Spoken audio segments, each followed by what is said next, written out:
আমার নাম মেহেদি। আমার বয়স 14, কিন্তু আমার গার্লফ্রেন্ডের বয়স 16। কিন্তু ম্যাম আমার প্রশ্নটা হলো, আমার গার্লফ্রেন্ডকে নিয়ে একদিন রেস্টুরেন্টে গেছিলাম খেতে। তো খাবার বিল আসলো 700 টাকা।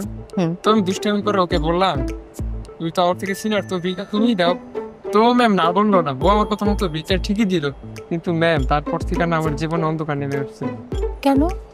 ম্যাম ওর ওই বিলটা দেওয়ানোর পর থেকে ওর ম্যাম যেখানটাতে যাই, ও ম্যাম আমি যদি কিছু দিতে যাই, ও ম্যাম দিতে দেয় না ম্যাম। আমি ওকে নিয়ে এক জায়গায় ঘুরতে যাবো ম্যাম, ডিসকানে হাত টান দিয়ে উঠাতে যাচ্ছি, ও আমাকে উল্টা হাত টান দিয়ে উঠাবে।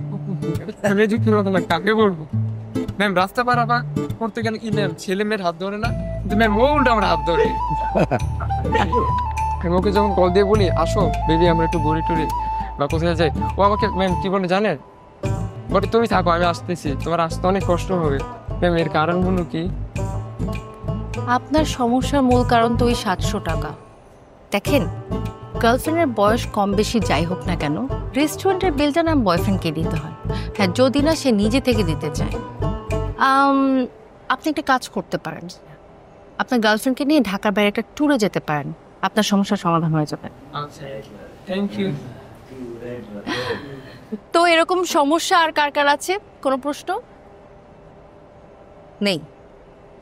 তাহলে আজকে আমরা আমাদের ক্লাসে চলে যাই। আমরা আজকে জানবো চোখের ভাষার ব্যাপারে। চোখের নানান ধরনের ভাষা থাকে, একটু ভিডিওটা দেখি।